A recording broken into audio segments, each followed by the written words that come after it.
starting. Okay, what we're going to do now is show what some of the problems are that you might encounter when you're actually on the train and have the speakers set up in the couple of areas that we have for them. So what we're going to do is show you what I think is about the best setting to start with. And there is one control up here called the wireless volume. And we're going to set it at about the 1 to 2 o'clock position. And you really shouldn't have to change that at all. The only control you're really going to use is the volume and on-off switch, which is down here. You're going to turn it on and similarly take it up to about 2 o'clock to start with.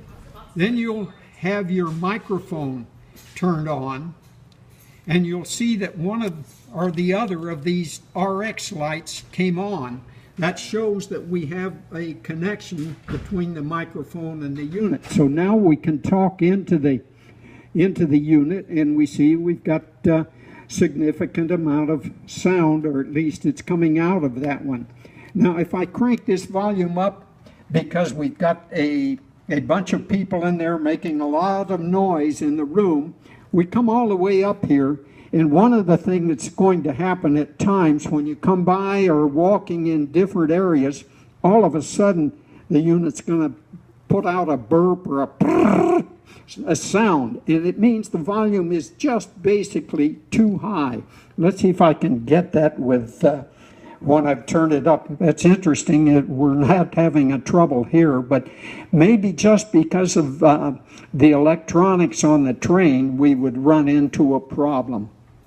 Anyway, I can only suggest that you crank the volume back as much as you can to keep that from happening, but not so far that people can't hear it. Well, that generally is a problem if you've got a bunch of noisy people on the train that are doing their own thing. And the only thing there is maybe walk by them and just sort of talk at them as you're speaking into the unit, and just saying that maybe you could be a little more quiet for the rest of us, or move to the end of the car, please. Something like that.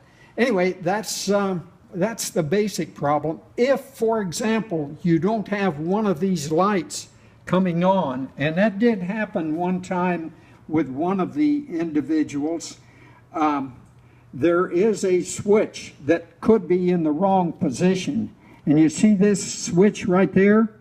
I've taken the control off of it because I don't want people playing with just that switch.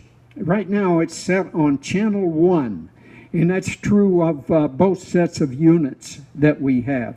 If that is set to a different channel, the microphone won't work with the unit. So make sure you don't play with that particular switch setting. It's a little hard to do. You'd actually need a screwdriver to change it.